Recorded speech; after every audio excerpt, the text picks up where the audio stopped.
Hai, Assalamualaikum warahmatullahi wabarakatuh. Salam guru penggerak. Mari kita jadi pembelajar yang tergerak, bergerak, dan menggerakkan. Perkenalkan, saya Mar'atus Soliha, CGP Angkatan 7, Kabupaten Tangerang. Berikut ini adalah diseminasi penerapan budaya positif yang sudah saya laksanakan.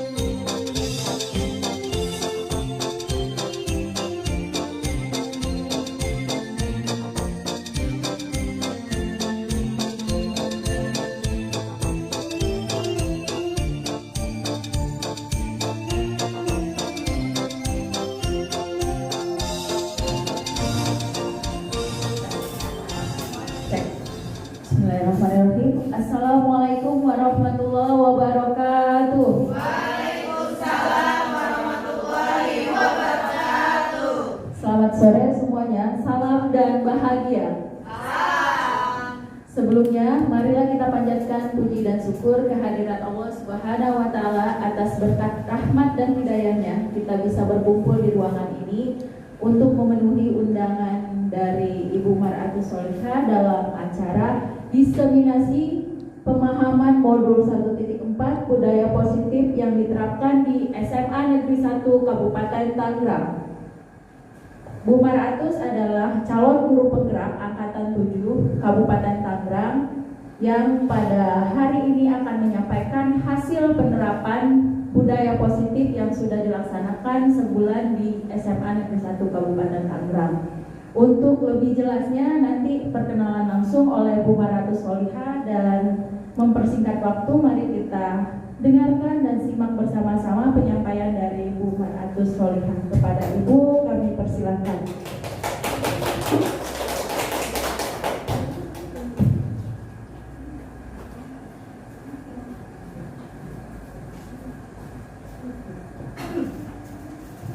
Terima kasih atas kesempatannya Ibu Erni.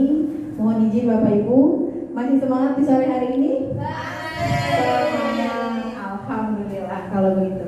Baik, perkenalkan, saya Mar'atus Soliha, CGP Angkatan 7 Kabupaten Tangerang. Di sini saya akan melaksanakan diseminasi penerapan budaya positif yang sudah dilaksanakan di SMA Negeri 1 Kabupaten Tangerang. Semoga dengan adanya diseminasi ini bisa menambah wawasan, bisa Bapak Ibu implementasikan di sekolah, ya. Baik, langsung saja Bapak Ibu, di sini ada pendidikan guru penggerak.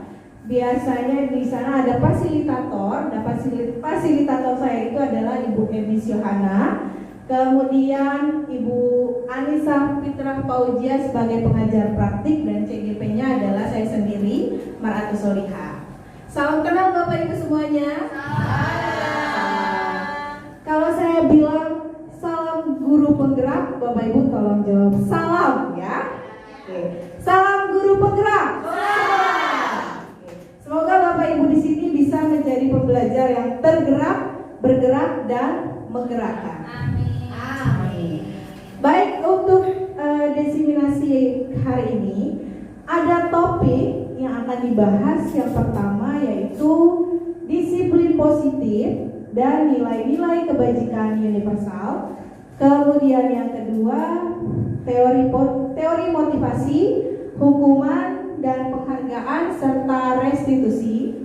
Yang ketiga keyakinan kelas.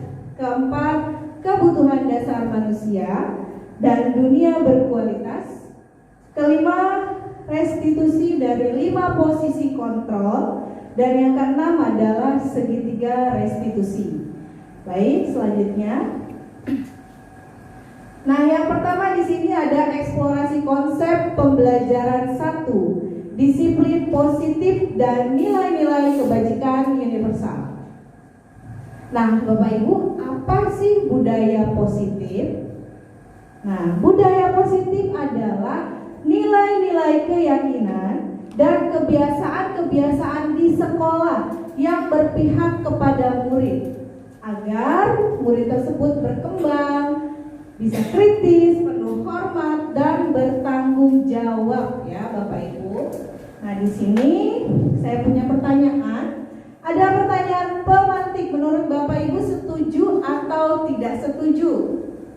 Pertama, hukuman dapat mendisiplinkan anak. Tidak. Menurut Bapak Ibu setuju? Tidak. Tidak setuju ya. Baik, yang kedua, pemberian hukuman dengan hasil positif seperti membaca atau membersihkan halaman sekolah dapat meningkatkan disiplin anak. Setuju atau tidak? Gimana Ibu Eka? Masih berpikir? Gimana ya? Setuju atau tidak Ibu yang lain? Tidak ya, ini masih dalam bentuk hukuman. Kemudian yang ketiga, memberi penghargaan dapat meningkatkan motivasi belajar anak. Belum tentu. Iya, misalkan Bapak Ibu di kelas, yuk siapa yang mau presentasi, Ibu kasih coklat atau Ibu kasih poin. Nah, itu masih dalam motivasi eksternal ya. Selanjutnya, nah di sini ada perubahan paradigma. Kegiatan kepalang tangan. Mungkin dari Bapak Ibu supaya tidak ngantuk, ada yang bisa bantu saya untuk ke depan? Bu Eka? Gimana Bu Eka? Ibu yang sebelah sana. Oh, Ibu Eka lagi lemas, sudah sore kayaknya ya. Ibu Dewi Opli. Ya, silakan Ibu Dewi Opli. Bisa bantu saya Ibu Dewi? Nah, di sini Bapak Ibu ada kegiatan kepalang tangan. Ada A dan B. Anda dan teman Anda. Ini saya dengan Ibu Dewi ya. Sobeklah secari kertas karena di sini ada tisu. Kita gunakan tisu ya Bapak Ibu. Kemudian Ibu Dewi tuliskan hal yang berharga di tisu ini. Luar biasa. Dia gombal ya sepertinya Bapak Ibu. Sudah disobek, silakan ditulis hal yang paling berharga di hidupnya Ibu Dewi apa?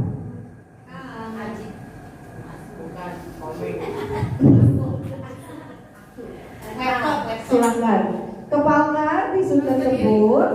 Nah, kemudian letakkan di salah satu tangan Ibu Dewi ya, genggam dengan erat. Genggam tanganku gitu ya. Malah bernyanyi ya. Nah, kemudian teman Anda saya mencoba dengan sekuat tenaga untuk mencari cara agar Bu Dewi membuka kepala tangan itu. Saya bisa merayu, saya bisa mengancam Ibu Dewi. Nah, kalau saya Bu Dewi, saya punya uang 1 miliar. Bu Dewi mau nggak buka kepala tangannya? Oh, Bu Dewi. Karena uang yang nggak ada, jadi tidak mau. Oh gitu. Berarti Bu Dewi tidak mau buka kepala tangannya ya? Kalau ada duitnya, Iya. kalau ada duitnya baru. Wah, ini labil juga ya ternyata. Nah, karena Ibu Dewi tidak mau, coba saya rayu lagi. Ibu Dewi yang cantik sekali. Ibu Dewi, boleh nggak saya lihat kepala tangannya? Ada apa sih? Ada tisu. Isinya apa ya? Dewi deh. Wah, Bu Putri. Rahasia. Oke. Rahasia, baik. Ternyata Ibu Dewi tidak mau membuka kepala tangannya. Nah, inilah yang dinamakan kontrol diri Ibu Dewi, tidak bisa dipengaruhi oleh orang lain.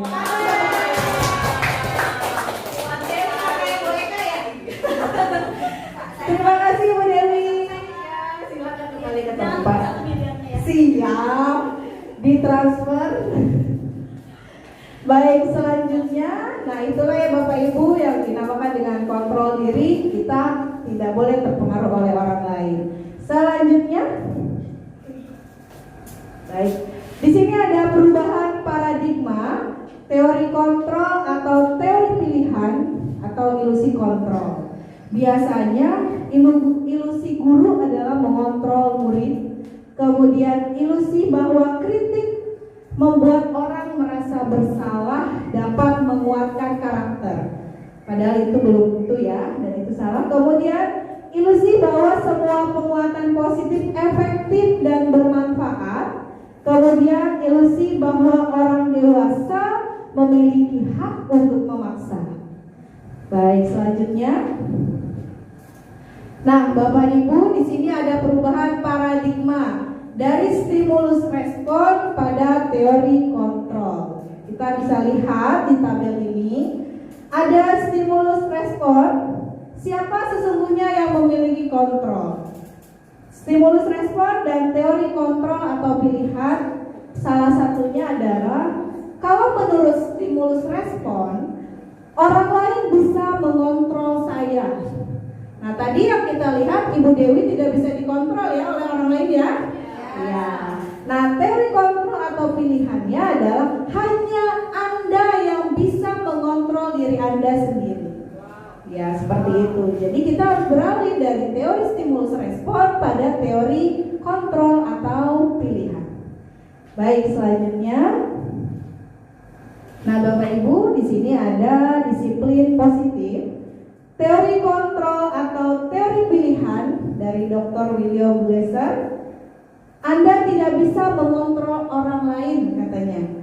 Hanya Anda yang bisa mengontrol diri Anda sendiri. Semua perilaku memiliki tujuan. Kemudian model berpikir menang-menang. Nah, selanjutnya kita lihat di sini ada teori motivasi juga. Kemudian ada 5 posisi kontrol dan 5 kebutuhan dasar manusia yang akan dipaparkan di slide selanjutnya. Baik, nah yang pertama di sini ada nilai-nilai kebajikan universal. Apa sih nilai-nilai kebajikan universal? Di sini adalah sifat-sifat positif manusia yang merupakan tujuan mulia yang ingin dicapai. Nah, nilai-nilai kebajikan universal itu sebetulnya ada banyak ya Bapak Ibu.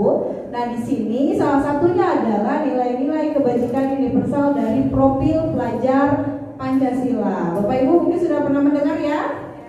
Baik, profil pelajar Pancasila yang pertama apa, ada yang tahu? Beriman dan bertakwa. Kemudian mandiri, bernalar kritis, kreatif, bergotong royong, dan berkebinekaan global. Nah, ini profil pelajar Pancasila. Selanjutnya, nah baik, selanjutnya ada eksplorasi konsep pembelajaran 2, teori motivasi, hukuman, penghargaan, dan restitusi. Selanjutnya teori motivasi. Nah, Bapak Ibu, motivasi di sini ada motivasi eksternal. Contoh, untuk menghindari ketidaknyamanan atau hukuman. Apa yang akan terjadi apabila saya tidak melakukannya? Nah, ini masih dari luar ya motivasinya. Kemudian untuk mendapatkan imbalan dari orang lain. Nah, itu biasanya motivasinya masih dari luar atau eksternal. Selanjutnya, motivasi internal inilah yang akan memiliki tujuan disiplin positif. Untuk menghargai diri sendiri, saya akan menjadi seperti apa. Jadi motivasi internal ini ada dari dalam diri sendiri ya. Selanjutnya, nah di sini Bapak Ibu pasti tahu ada Ki Hajar Dewantara ya. Merdeka menurut Ki Hajar Dewantara itu apa sih? Kita lihat Bapak Ibu. Merdeka itu artinya tidak hanya terlepas dari perintah, tetapi juga cakap buat memerintah diri sendiri. Nah, ini dari Ki Hajar Dewantara ya Bapak Ibu. Selanjutnya, nah apa sih tujuan dari disiplin positif? Yang pertama tujuannya adalah untuk menanamkan motivasi tentunya pada murid-murid kita sendiri, yaitu untuk menjadi orang yang mereka inginkan dan menghargai diri sendiri. Tujuan dari motivasi, tujuan dari disiplin positif yang berlandaskan nilai-nilai kebajikan tentunya. Dan nilai-nilai kebajikan itu tadi yang sudah dibahas di awal adalah mengenai profil pelajar Pancasila. Selanjutnya, nah ini dihukum oleh penghargaan. Bapak Ibu pernah mendengar sebelumnya? Pernah ya, dihukum oleh penghargaan. Jadi seperti yang tadi di awal saya bilang bahwa dihukum oleh penghargaan.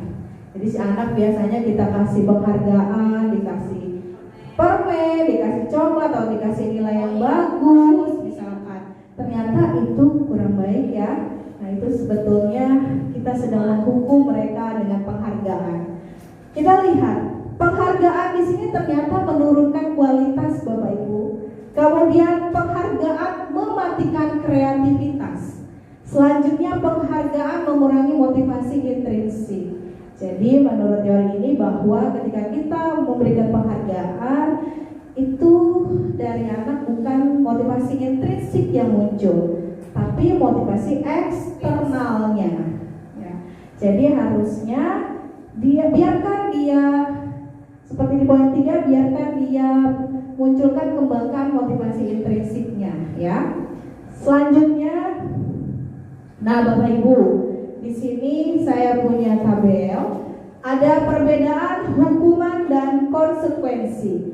Bapak Ibu bisa lihat di sini. Yang pertama, mencatat 100 kali di dalam buku kalimat, saya tidak akan terlambat lagi karena terlambat ke sekolah. Menurut Bapak Ibu ini konsekuensi atau hukuman? Hukuman.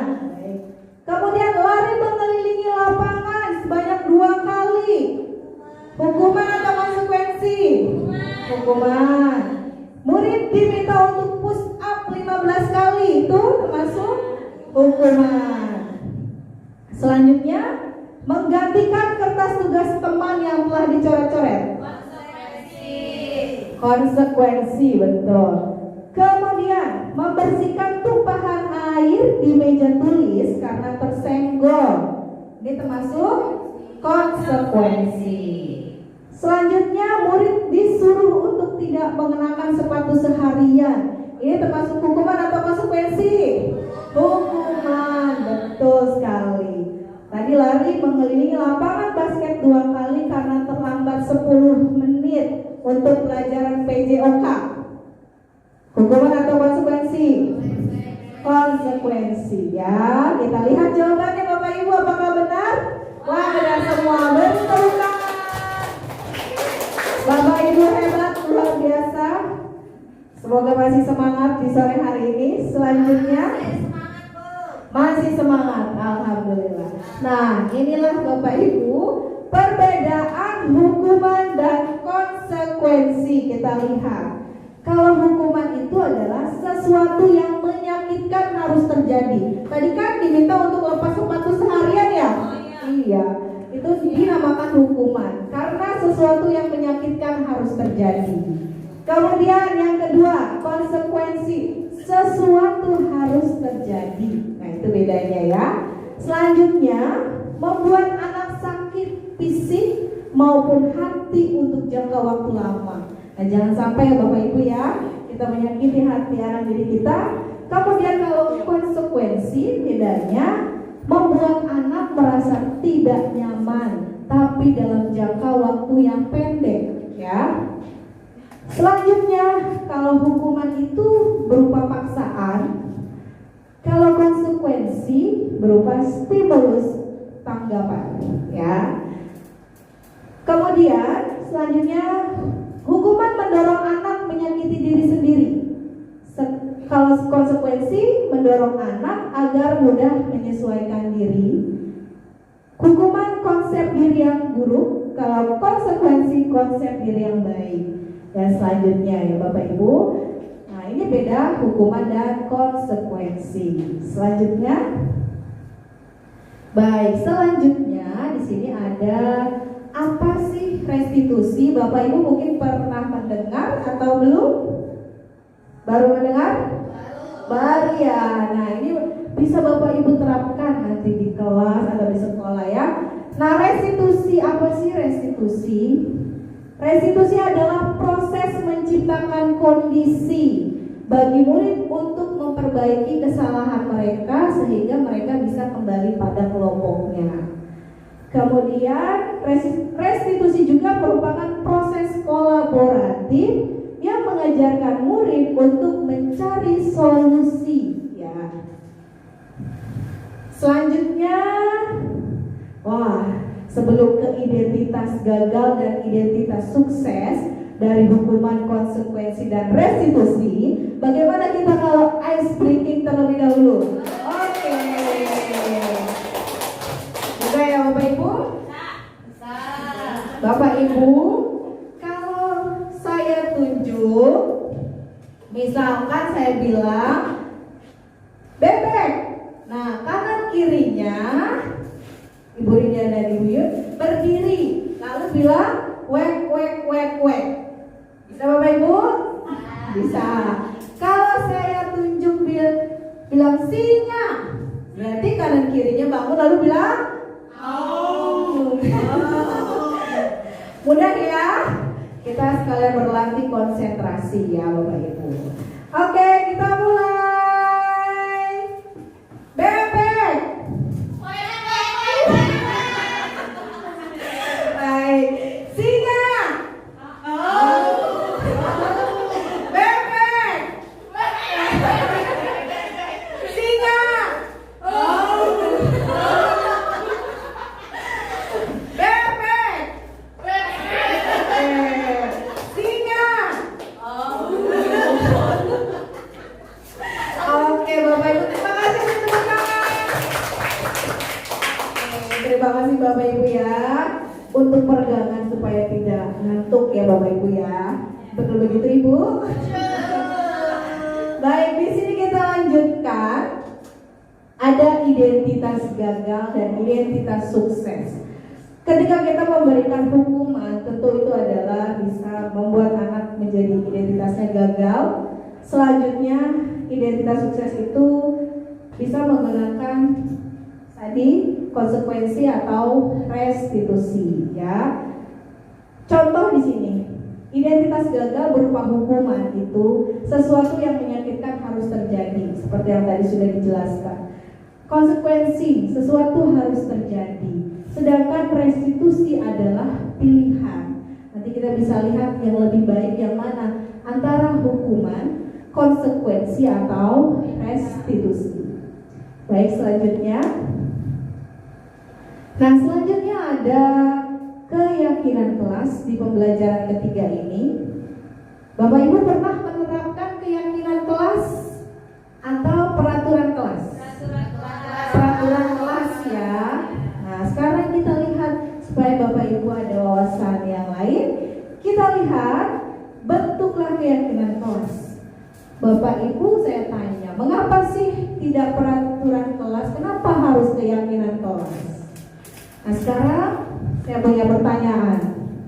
Mengapa Bapak Ibu ketika berkendara menggunakan sepeda motor, Bapak Ibu menggunakan helm?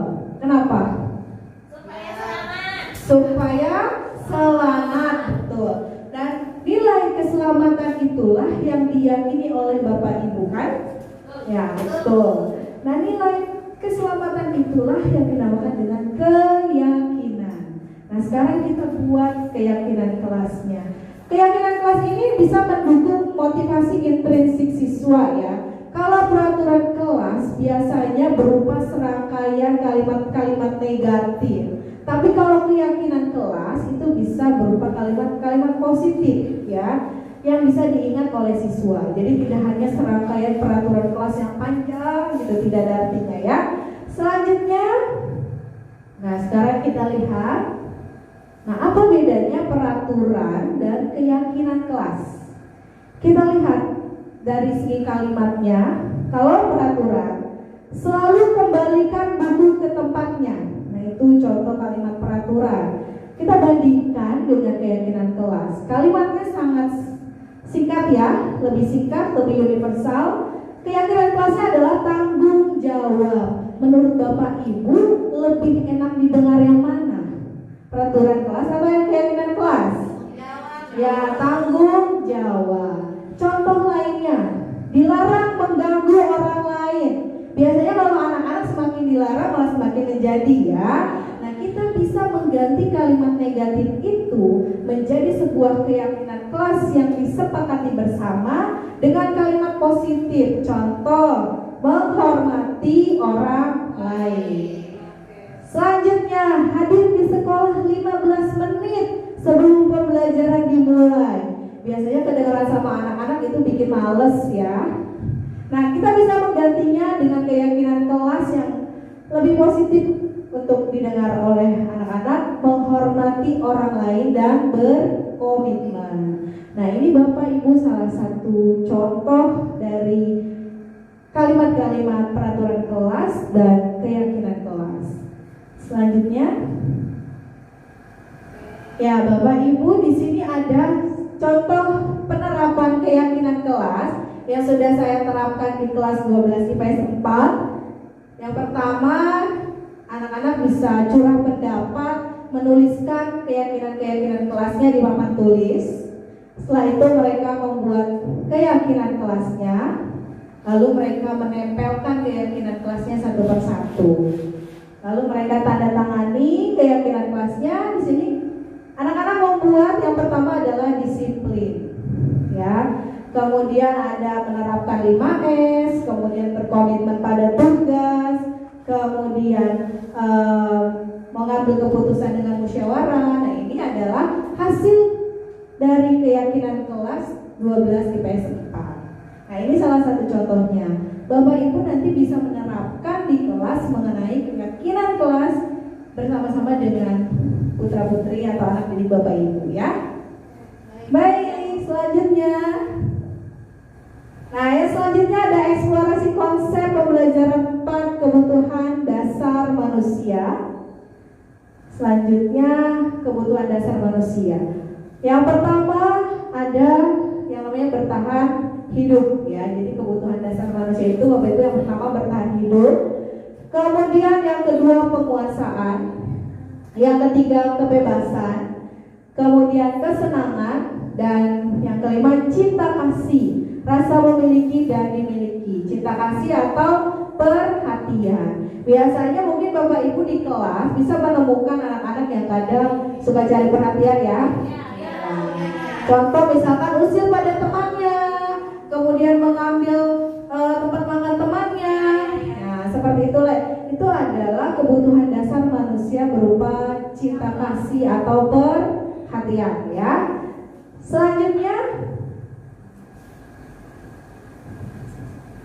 next, eksplorasi konsep pembelajaran 5 yaitu 5 posisi kontrol.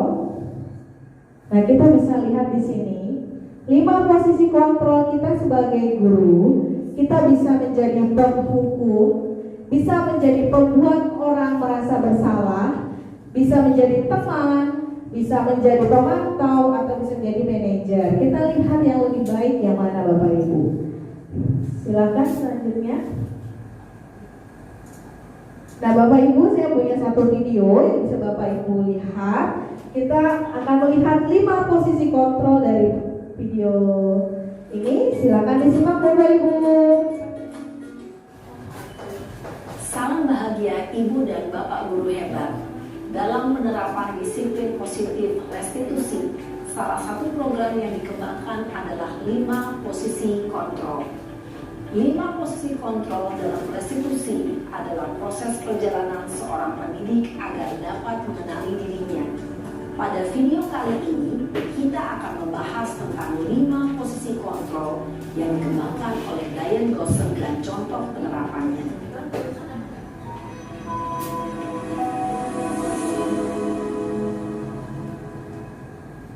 Lima posisi kontrol itu adalah 1. Posisi penghukum. 2. Posisi pembuat merasa bersalah. 3. Posisi teman. 4. Posisi pemantau. Bapak Ibu, di sini ada 5 posisi kontrol. 5. Posisi manajer. Untuk lebih memahami kelima posisi tersebut, mari kita saksikan kasus Naren yang terlambat hadir 20 menit di sekolah dan melihat bagaimana kelima posisi kontrol dalam menghadapi masalah tersebut. Yang pertama di sini ada posisi penghukum ya.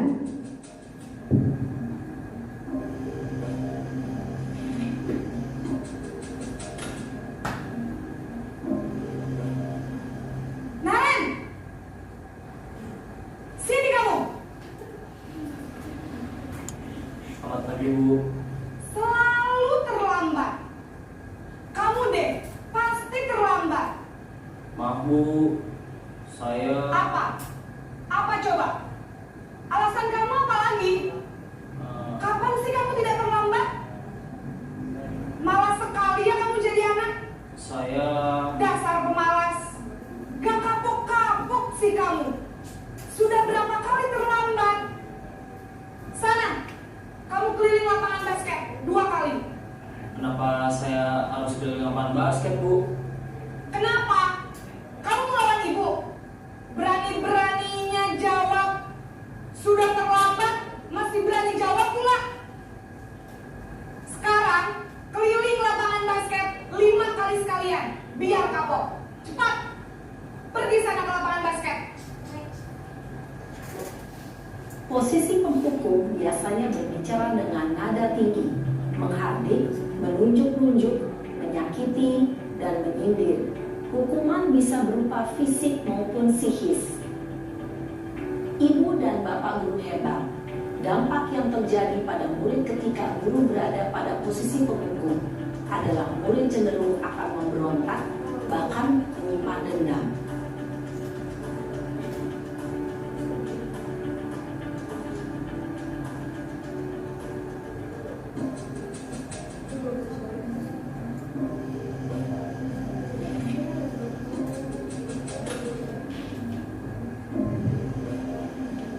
Naren!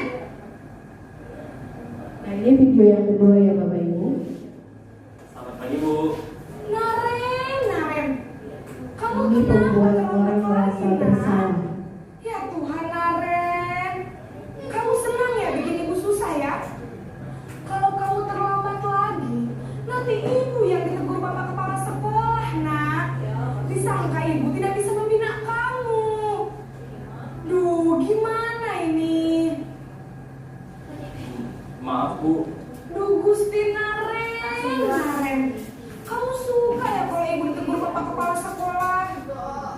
Terus, sekarang ibu harus tulis apa ini di buku absen? Ini kamu sudah sering terlambat loh. Ibu harus apa coba? Maaf, Bu. Maaf sekali. Ya sudah, lain kali jangan bikin ibu susah lagi ya nak ya. Ibu tidak akan kuat lagi kalau kamu begini terus. Bisa jantungan kalau ibu tegur bapak kepala sekolah.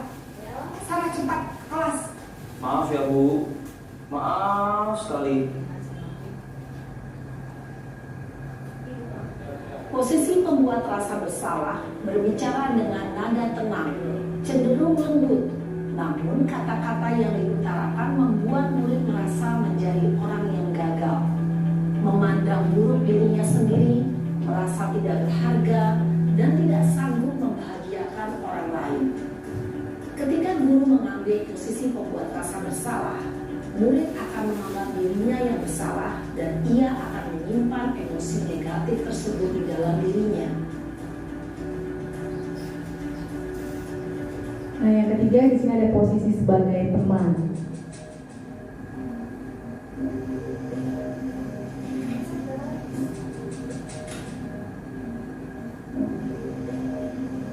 Naren! Lagi kata si Naren. Selamat pagi, Bu. Wah, sudah jam berapa ini nak? Terlambat lagi ya sayang. Iya, Bu. Habis ibu saya lupa membangunkan saya, Bu. Kamu malah menyalahkan ibu kamu. Kamu bukannya anak yang larinya paling kencang. Kok terlambat sih? Iya, Bu. Saya memang terlambat bangun tadi. Jadi, biarpun saya lari kencang, tetap gak kekejar Bu. Ya sudah sana, nanti lain kali larinya lebih kenceng lagi ya, biar gak terlambat lagi. Bikin seneng ibu, demi ibu, bisa kan? Bisa lah Bu. Ya sudah sana masuk kelas, ibu beresin urusan absen kamu. Kamu ini ada-ada saja. Dalam posisi teman, guru berbicara dengan nada suara ramah, akrab, cenderung bersenda gurau untuk menjaga suasana tetap santai. Murid akan merasa senang, aman, dan akrab dengan guru. Identitas yang tercipta adalah identitas sukses atau berhasil. Namun, perlu diingat, karena ini masih dorongan eksternal, maka ada faktor ketergantungan dari murid kepada orang tertentu. Di sini, guru absennya, sehingga di lain waktu, murid bisa berperilaku baik, namun hanya kepada orang-orang tertentu saja.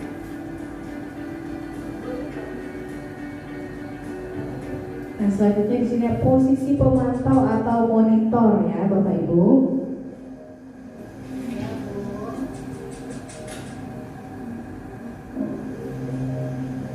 Naren!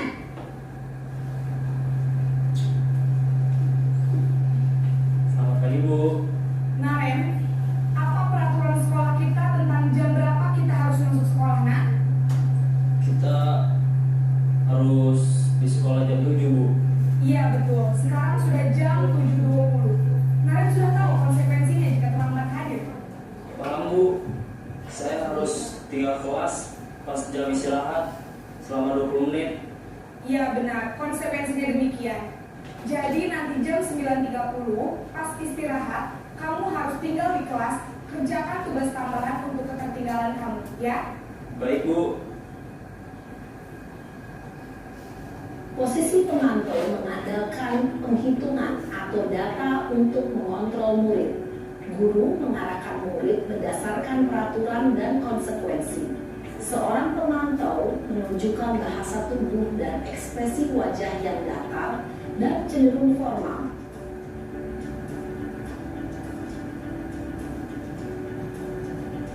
Nah, yang terakhir di sini ada posisi manajer.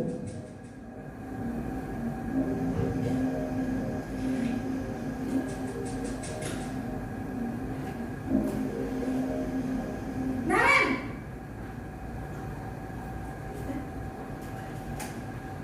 Selamat pagi Bu. Selamat pagi Naren. Maaf Bu, saya terlambat. Iya, sekolah masuknya jam 7, sekarang sudah jam 7.20. Jadi sekarang bagaimana ini Naren? Maaf Bu, saya lupa setel alarm saya semalam. Baiklah, menurut kamu, keyakinan sekolah yang mana yang perlu kamu tingkatkan? Menghargai diri sendiri dan orang lain mungkin ya Bu. Setuju. Jadi, apakah Naren meyakini prinsip saling menghormati tersebut?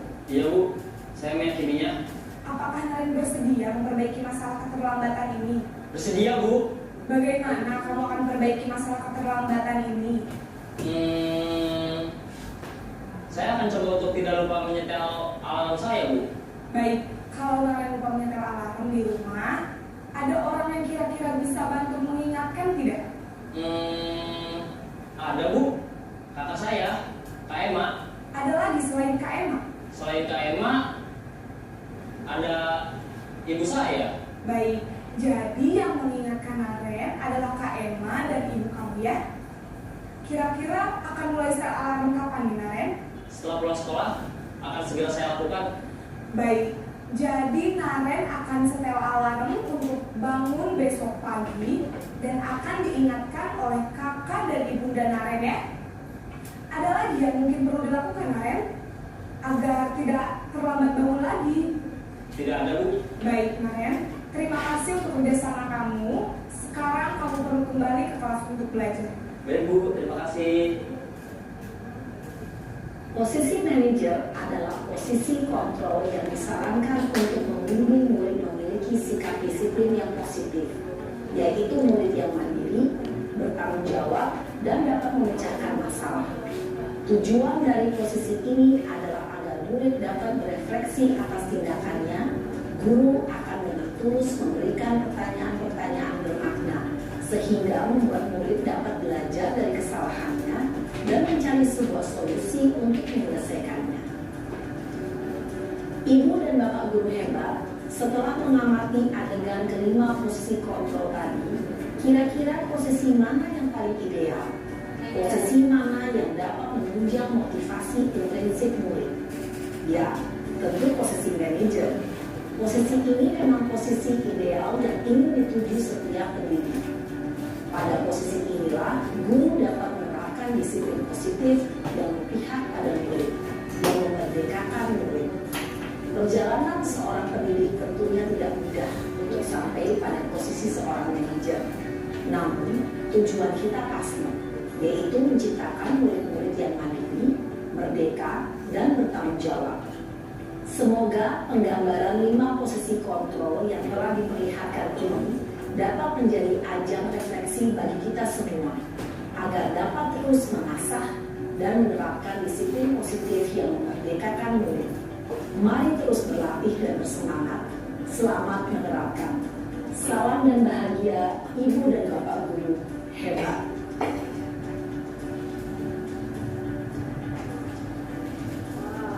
Ya Bapak Ibu, beri tangan. Luar biasa ya. Dari video tadi ya, keren sekali Bapak Ibu.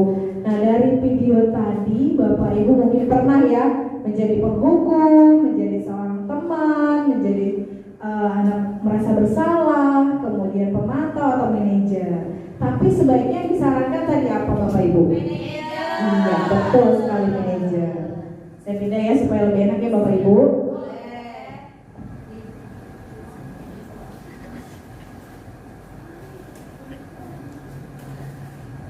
Nah, Bapak Ibu tadi yang disarankan adalah sebagai manajer. Nah, ini yang disarankan untuk mengembangkan motivasi intrinsik pada anak supaya kita juga berpihak pada murid. Sebagai manajer ini biasanya kita bisa memberikan solusi pada anak, bisa meningkatkan proses pemecahan masalahnya ya, seperti apa. Nah, kita lihat tadi 5 posisi kontrolnya sudah jelas ya Bapak Ibu ya dari video tadi ya. Ada sebagai penghukum, membuat orang merasa bersalah, teman, pemantau, dan manajer. Jadi kita bisa merefleksikan diri dan mengimplementasikannya nanti sebagai manajer ya Bapak Ibu. Baik, selanjutnya. Nah, di sini ada pembelajaran yang ke-6 yaitu mengenai segitiga restitusi. Masih semangat? Masih. Alhamdulillah. Baik, selanjutnya mengenai segitiga restitusi. Nah, di sini ada segitiga restitusi Bapak Ibu. Yang pertama yaitu mengenai menstabilkan identitas ya. Menstabilkan identitas, kemudian validasi kebutuhan. Selanjutnya adalah menanyakan keyakinan. Bapak Ibu pernah melaksanakan segitiga restitusi ini? Belum ya? Nah nanti bisa diterapkan ya Bapak Ibu. Nah yang pertama adalah menstabilkan identitas. Setiap orang pasti pernah melakukan kesalahan. Nah, ini kalimat yang bisa kita lontarkan pada anak. Kemudian kamu bukan satu-satunya yang pernah melakukan ini, salah satu contoh. Kemudian validasi kebutuhan. Adakah cara yang lebih efektif untuk mendapatkan apa yang kamu butuhkan? Nah selanjutnya langkah ketiga yaitu menanyakan keyakinan. Nilai-nilai apa yang telah kita sepakati? Nah, ini segitiga restitusi. Selanjutnya, oh ternyata sudah selesai Bapak Ibu. Nah saya punya salah satu contoh dari penerapan segitiga restitusi ini yang sudah saya terapkan di sekolah di SMA Negeri 1 Kabupaten Tangerang. Kita bisa lihat. Hai, Assalamualaikum warahmatullahi wabarakatuh. Salam guru penggerak. Perkenalkan, saya Maratu Soliha, CGP Angkatan 7 Kabupaten Tangerang.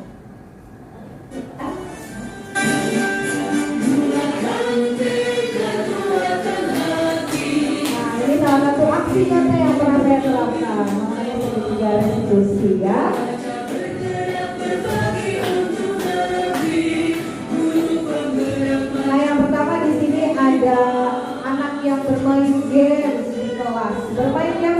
pembelajaran. Ini kasus yang pertama. Kita lihat ya Bapak Ibu.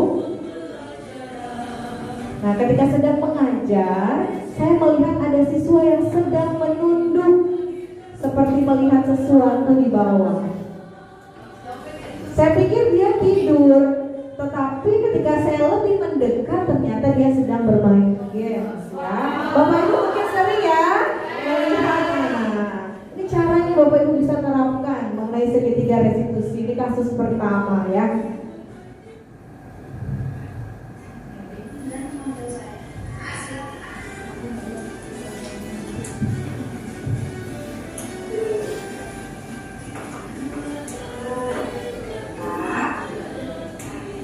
Nah, yang pertama di sini adalah menstabilkan identitas.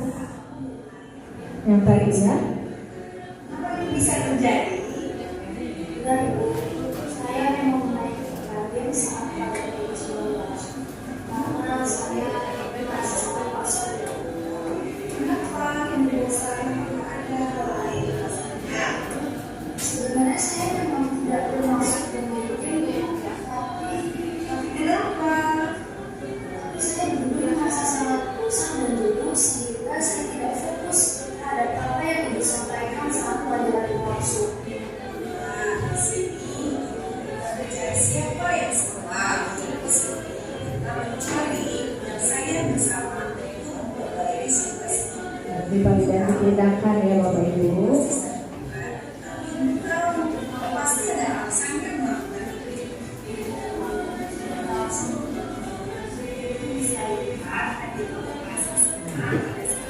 Dari segitiga restitusi yang kedua yaitu validasi tindakan. Sehingga teman-teman tergabung dengan ekor yang ada di dan tadi saya terlalu terbawa suasana saat bermain game sehingga saya tidak memperhatikan keadaan sekitar saya yang mengganggu teman-teman saya semua. Sekarang mari kita bicara. Nah, yang ketiga tahapannya yaitu menanyakan keyakinan ya. Betul sekali. Kamu masih ingat dengan keyakinan plastika kan? Baik, apakah kamu dengan bermain games itu kamu sudah menghormati orang lain? Sudah menghormati diri kamu sendiri? Kira-kira apa langkah yang akan kamu lakukan? Setelah ini saya akan minta maaf secara khusus terhadap teman saya terhadap lingkungan yang telah terganggu atas perbuatan saya dan saya tidak berpikir yang seperti itu. Terima kasih kamu sudah mau melakukan cara yang terbaik sehingga kamu bisa melakukan diri. Kapan kamu melakukannya? Setelah ini ketika saya berdua kelas saya akan meminta maaf kepada teman-teman. Saya ingin kasih mereka agar tidak melakukan hal yang seperti itu. Semoga kamu menjadikan yang lebih bahwa taat aturan dan lebih hebat lagi ya. Nah, itu Bapak Ibu salah satu contoh kasus ya dari penerapan segitiga restitusi yang sudah saya terapkan. Di bagian akhir mungkin ada refleksi dari siswa tersebut. Ya, kita lihat bagian akhirnya Bapak Ibu. Nah, ini dia. Menurut siswa penerapan segitiga restitusinya kita lihat.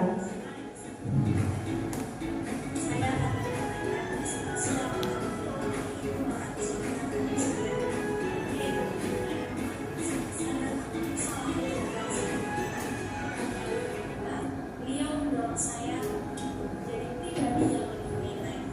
Yang ketiga, beliau tidak memarahi saya, malah beliau memberikan solusi bersama terhadap permasalahan yang saya. Nah, itu yang bisa kita terapkan ya Bapak Ibu ya. Jadi memberikan solusi dari penerapan segitiga restitusi.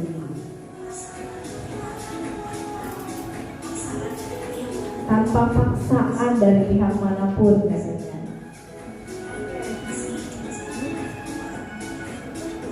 Ya, terima kasih. Semoga Bapak Ibu bisa menerapkannya nanti di kelas ya Bapak Ibu ya. Amin. Baik Bapak Ibu, terima kasih untuk hari ini. Ternyata materinya sudah selesai. Semoga apa yang saya sampaikan bisa bermanfaat untuk Bapak Ibu semuanya. Saya mohon maaf apabila ada salah-salah kata dari saya. Salam dan bahagia untuk Bapak Ibu semuanya. Ya, alhamdulillah bahagia. Saya tutup. Bapak Ibu terima kasih sekali lagi. Assalamualaikum warahmatullahi wabarakatuh. Tepuk tangan untuk Ibu Maratu Solihah. Luar biasa sekali pemaparan materi yang hebat tentang penerapan disiplin positif di sekolah oleh Ibu Maratu Solihah. Semoga dari materi yang sudah dipaparkan tadi kita semua bisa mengambil hikmah dan pembelajaran serta bisa menerapkan budaya positif di SMA Negeri 1 Kabupaten Tangerang sehingga terbentuk lingkungan sekolah yang nyaman, aman, dan bahagia. Terima kasih atas kehadirannya, terima kasih juga atas support untuk kegiatan diseminasi budaya positif ini. Kami di depan, kami di sini mengucapkan mohon maaf apabila ada kesalahan dan kepada Allah kami mohon ampun. Kita tutup bersama-sama kegiatan hari ini dengan mengucap hamdalah. Wassalamualaikum warahmatullahi wabarakatuh.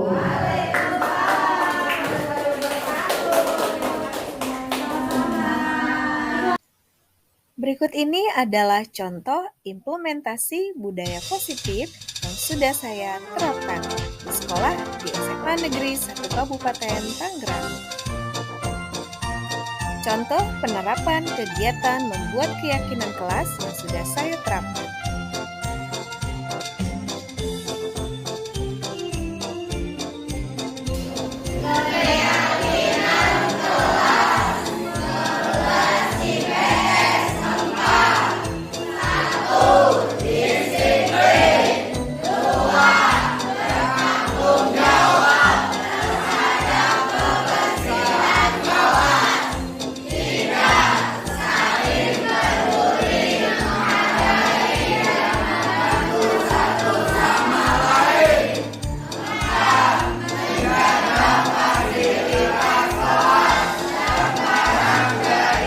Assalamualaikum warahmatullahi wabarakatuh.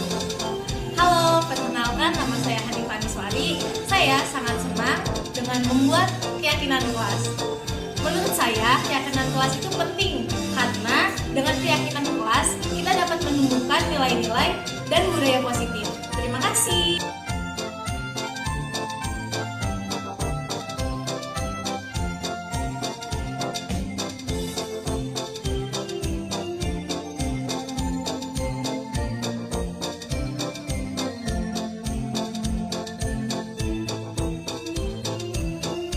Selain itu, saya juga pernah melakukan penerapan segitiga restitusi. Dalam kasus ketika anak pernah melakukan kesalahan bermain games pada saat jam pelajaran. Saat itu saya melakukan segitiga restitusi dengan 3 langkah. Yang pertama menstabilkan identitas, langkah kedua dengan validasi tindakan. Dan langkah ketiga yaitu menanyakan keyakinan. Perkenalkan, nama saya Novita dari kelas 12. Saya bersekolah di SMA Negeri 1 Kabupaten. Saya akan menyampaikan restitusi yang telah dilakukan oleh Solihah dari saya. Yaitu yang pertama, saya sadar akan kesalahan yang telah saya lakukan. Lalu yang kedua, beliau mendorong saya untuk menjadi pribadi yang lebih baik lagi. Yang ketiga, beliau tidak memarahi saya, malah beliau memberikan solusi-solusi terhadap permasalahan yang saya alami. Dan yang terakhir, saya mengakui kesalahan-kesalahan yang telah saya perbuat tanpa merasakan tekanan atau paksaan dari pihak manapun, termasuk ibu sendiri. Baik, terima kasih. Wassalamualaikum warahmatullahi wabarakatuh.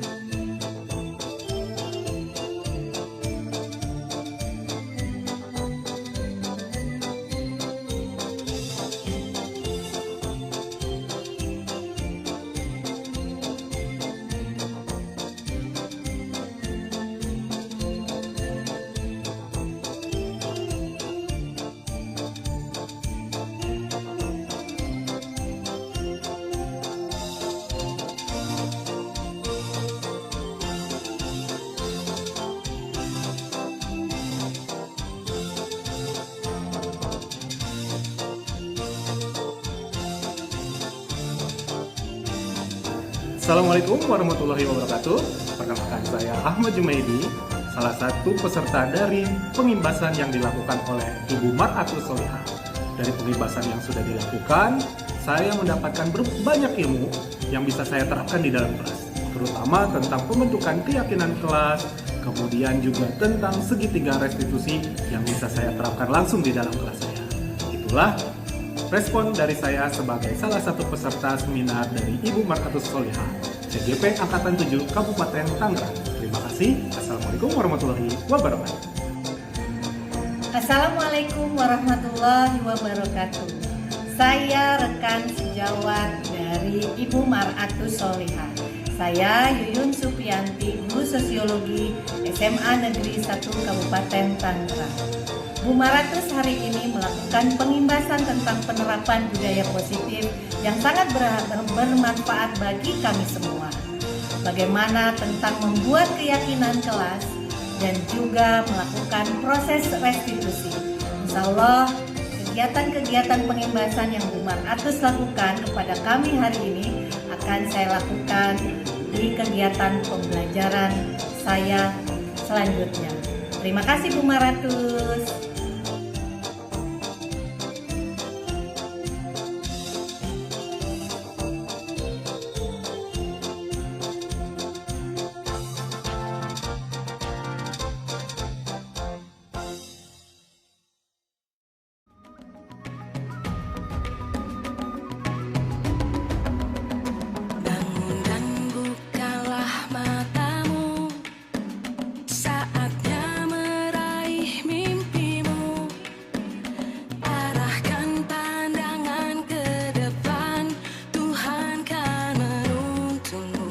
Terima kasih sudah menonton video diseminasi penerapan budaya positif yang sudah saya buat di sekolah di SMA Negeri 1 Kabupaten Tangerang.